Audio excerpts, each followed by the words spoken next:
Today on Rappler, President Aquino says happy days for rebel group MNLF are over as fresh fighting breaks out in Zamboanga.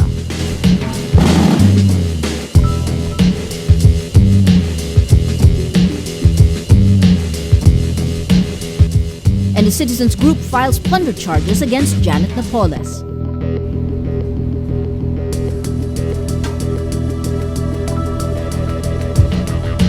Hello, I'm Maria Ressa. Welcome to Rappler, your social news network.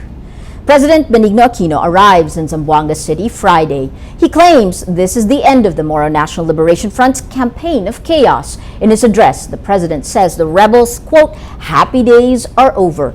He vows government will continue to track down the, quote, lawless elements. Aquino says the rebels are now contained in 4 barangays. He adds the government will not let the rebels spread havoc.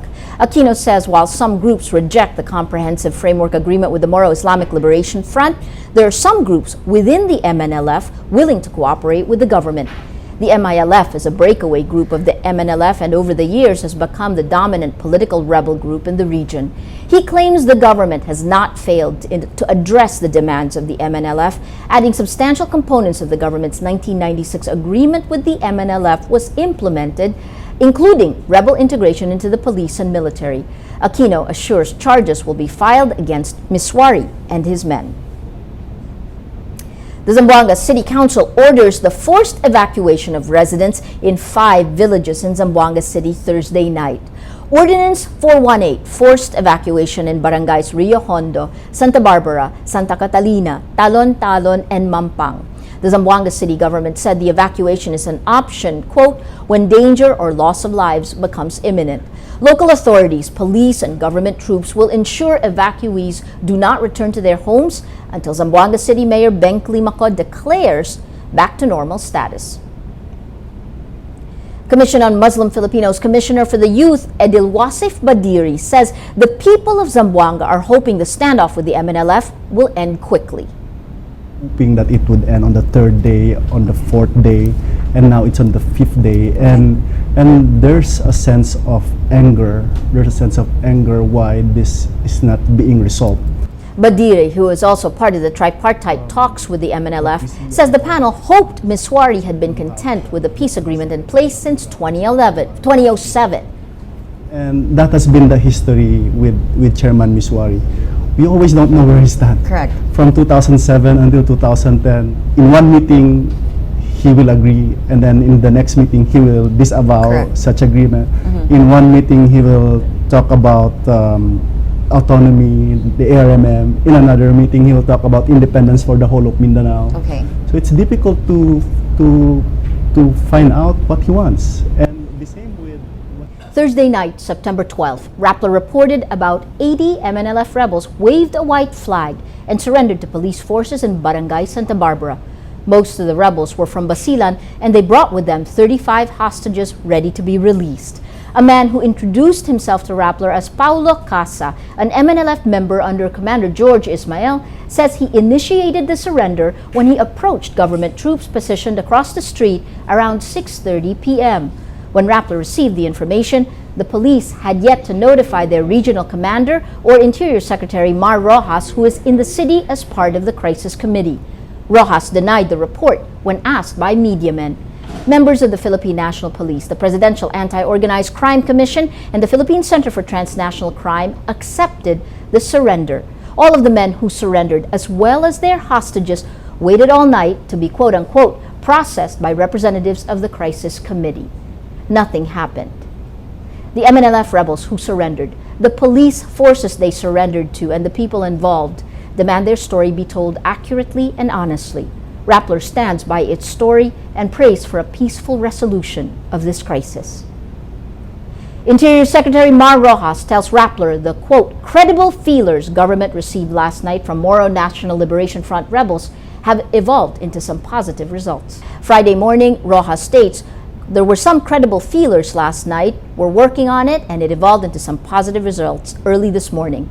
In an 8 a.m. radio interview with Inquirer Radio, Roxas says there were negotiations with the rebels last night, but he denied a Rappler report that between 70 to 80 already surrendered. Roxas says in Filipino, quote, "There were negotiations throughout the night on surrendering, but no one surrendered last night." He adds, talks are ongoing for them to drop their arms and release the hostages. In his address in Zamboanga, President Aquino echoed Interior Secretary Mar Roxas' denial that 70 to 80 rebels surrendered Thursday night. He says in Filipino, "I think the report is wrong. No one has surrendered yet, but there have been some rebels arrested initially." The standoff between government troops and followers of MNLF founder Nur Miswari enters its 5th day. Carmela Fonbuena joins us live from Zamboanga. Carmela, a lot has happened in a day. It's been quite dramatic. What has happened? Hours after President Aquino delivered a speech here in Zamboanga City, saying that the MNLF's happy days are over. In Basilan City, for example, the military launched an airstrike on Lamitan City as the clashes between the soldiers and the combined forces of Abu Sayyaf, of MNLF, clash on the ground, and there are at least 6 reported injured. And here in Zamboanga City, particularly in Barangay Santa Catalina, this is one of the barangays inside the military lines. At least 13 are reported injured after heavy firefighting happened there today. At least about 11 of them are Red Cross responders. What about Basilan, Carmela? What do you know of what's happened there? The clashes between MNLF and the government forces, combined forces of MNLF, Abu Sayyaf, and some even include the BIFF. They started yesterday and they continue today. And today there was the military launched an airstrike. We know that 6 are hurt, but of course we're going to continue to follow how this is going to develop, because clashes always happen in Basilan. The military would not also immediately connect both the clashes in Zamboanga and in Basilan, but of course MNLF are involved in these two provinces. There seemed to be some optimism after the president spoke that officials seemed that there was a resolution in sight. What's happening now? I mean, then a few hours later you had the fighting. What is the mood in Zamboanga City now? I think it's hard.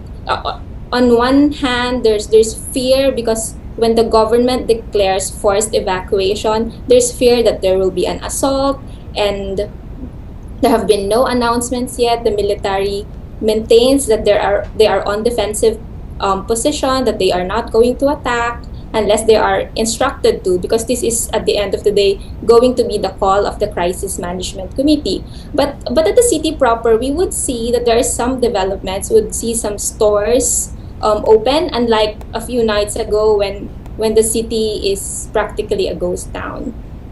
Okay. That's Carmela Fonbuena live from Zamboanga City. Carmela, keep us updated on what's going on. In other news in Manila, a citizens group files plunder and graft complaints before the Ombudsman against businesswoman Janet Napoles and 28 former and incumbent lawmakers. The Citizens Crime Watch, or CCW, cites media reports on the pork barrel scam as the basis of their complaint. Among the respondents in the complaint are 5 incumbent senators and 23 other former and current legislators. CCW also asks the Ombudsman to immediately order the suspension of all incumbent respondents to prevent the tampering of evidence. Ombudsman Conchita Carpio Morales heads an interagency commission that's building a case against government officials and individuals involved in the scam. The initial case against Napoles of illegal detention will be brought to court on September 23 after a Makati court junks a motion to delay the arraignment and suspends the proceedings. She and her brother Rodneil Jojo Lim are facing charges for serious illegal detention of Ben Hurluy, Napoles' cousin and state witness in the ongoing investigation. The Department of Justice plans to file more charges against Napoles on Monday. Jingo Estrada, the mysterious Mr. Sexy? Well, on Thursday, principal whistleblower Ben Hurluy testified before the Senate on the multi-billion peso pork barrel scam. Luy revealed he visited a certain senator at the Senate sometime in 2011 and 2012. He names the senator Sexy. Hindi mo pwedeng sabihin pangalan. Palayaw. Initial. Sexy. Sexy. Yung sexy ba lalaki o babae? Lalaki. Lalaki. Okay. Una po kasi ano siya, mataba daw, tapos biglang pumayat, kaya sexy na ang tawag namin. Some point to Senator Jingo Estrada, the once overweight senator, told ABS-CBN he had, quote, bariatric surgery to control his appetite. Estrada denies knowing Luy. In a radio interview with DZMM on Thursday, Estrada says he never received any money from Luy or anyone linked to his second cousin, Janet Napoles. He adds in Filipino, I want to clarify that I do not know Ben-Hur. I do not see him in my office. I do not know Ben-Hur Luy. While Estrada denied knowing Luy, he admits he knows Napoles, quote, through a friend. Sources furnished Rappler with photographs of the two at a party. Estrada says he does not know whether or not he will attend future hearings of the Senate panel to avoid being accused of influencing the investigation. In past hearings, COA chairperson Grace Pulido-Tan and former heads of implementing agencies said on the record that Estrada, Bong Revilla, and Juan Ponce Enrile endorsed Napoles' NGOs to be recipients of their PDAF, the Priority Development Assistance Fund. Senator Estrada says, I'm alarmed with the COA audit because it's always the three of us, Senator Enrile, Senator Revilla, and myself, who are mentioned.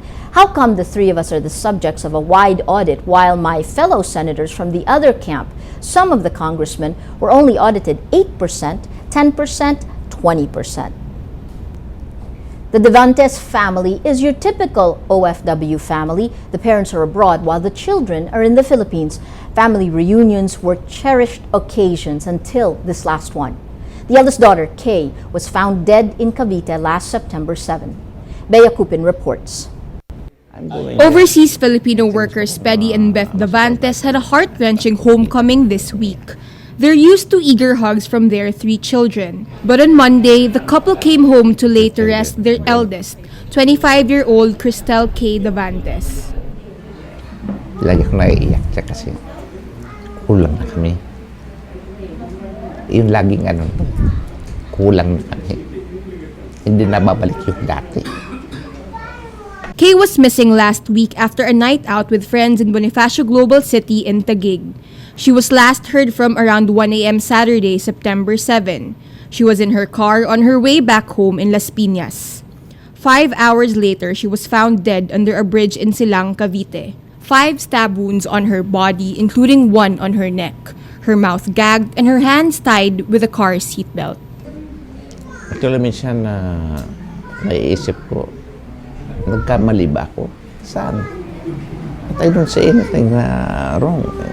Kasi hindi ko naman sila pinababayaan. Sabi ko nga, hindi naman ako nagkulang ng pangarap. But again, that's God's will.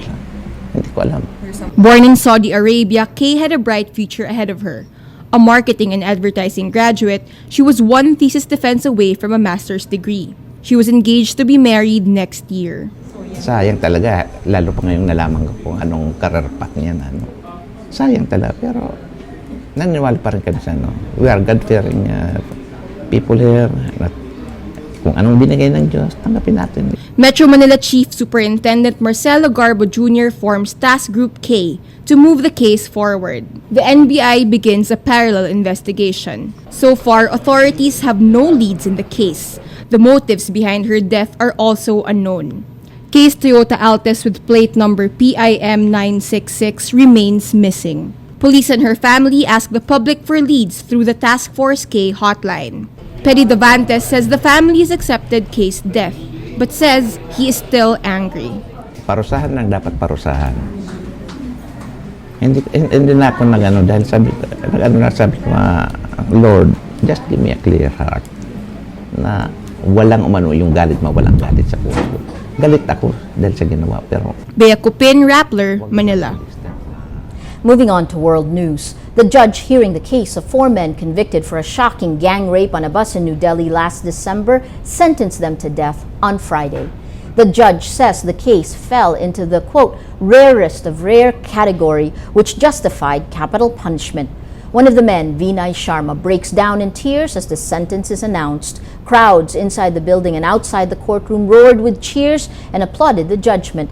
The father of the victim says the family is satisfied with the decision, saying, quote, "Justice has been delivered."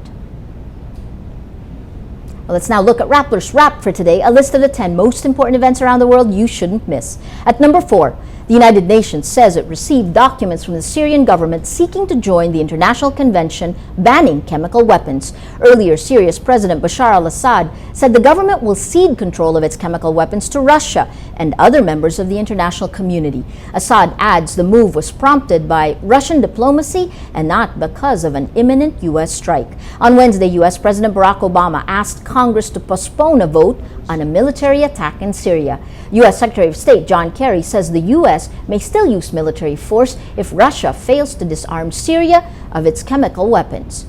At number 7, on Wednesday, Chile marks the 40th anniversary of the coup which brought dictator Augusto Pinochet to power in the middle of violent protests and a call for reconciliation by the president.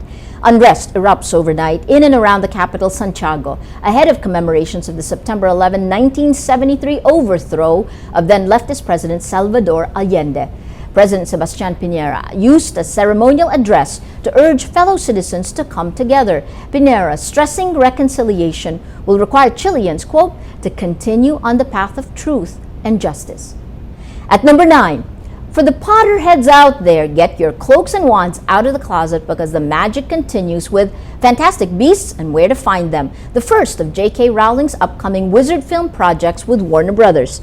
Inspired by Harry Potter's Hogwarts textbook of the same name, the film will feature the book's fictitious author, Newt Scamander, who lived 70 years before Potter's time. Rowling says the project in discussion will be, quote, neither a prequel nor a sequel to the Harry Potter series, but an extension of the wizarding world. And at number 10, Twitter confidentially submitted an S-1 to the U.S. Securities and Exchange Commission, or SEC, for a planned initial public offering, its IPO. Talk of an IPO has circulated about Twitter for some time, with the Wall Street Journal estimating the company to be worth some $10 billion US. Founded in 2006, Twitter is one of the fastest growing and most influential social media services used widely by celebrities, journalists, politicians, and others. Runner Mac Millan will run across the Philippines for underprivileged children. This is the prelude to a much more ambitious project to run across 40 countries in 6 continents. David Losada reports. Mac is an ultra runner. He is also the founder and CEO of Pray, Read, Eat, Play Foundation, an organization that seeks to educate underprivileged children. A former teacher, Mac says he realized his dream through running. It is not enough for me to stay inside the classroom with 40 students. I have the responsibility also of reaching out children outside the classrooms, most especially those children not given enough opportunity to go to classrooms, to go to schools particularly. For the past 8 months, Mac has been preparing for his dream project. He will run across Luzon, Visayas, and Mindanao for Tatakbo Pilipinas, an advocacy run that aims to raise awareness on education. The project aims to give 1 million books and toys to underprivileged children. After running across the Philippines, Mac plans to cross 40 countries in 6 continents. The aim goal is very simple, to give awareness, to share the awareness of everyone that we all have the responsibility of teaching minds, touching hearts, and transforming lives of other people, especially the children. Mac admits the journey will not be easy. If I can't run, I will walk. If I can't walk, I will crawl. The most important thing is I reach my dreams. After raising awareness, Mac aims to move people to action. Everyone has a responsibility of making each other's dream come true. Same also with me. For the run will be a bridge for the children's dream come true also. His journey will be featured in Rappler's Move PH. David Lozada, Rappler, Manila. Every story on Rappler has a mood meter which gives you 8 emotions to choose from. Click how you feel and your vote comes down to the mood navigator in the middle of the front page that crowdsources the mood of the day. It also gives you the top 10 stories that have gotten the most number of votes on their mood meters. These 10 stories have affected our readers, have affected them emotionally the most. If we take a look today, well, we see 2 different About 80 rebels surrender in Zamboanga. This is a story we broke about 24 hours ago. You have 16% angry and 65% happy. That was quickly denied by Secretary Mar Rojas. Connected to that is a Rappler editorial. Why delay resolving the Zamboanga crisis? You have 7% annoyed, 6% sad, 81% happy. 81% angry. That read, echoing the mood of the story that's gotten the most number of votes on the mood meter. It is this: Senate hearing on the pork barrel scam. 80% angry. That read is the mood of the day. Today, most people are angry. Well, that is Rappler's Newscast for today, Friday, September 13th, 2013. Visit Rappler.com and watch our newscast Monday to Friday. Tell us how you feel on our mood meter and help us crowdsource the mood of the day. I'm Maria Ressa. As we say at Rappler, tomorrow begins today.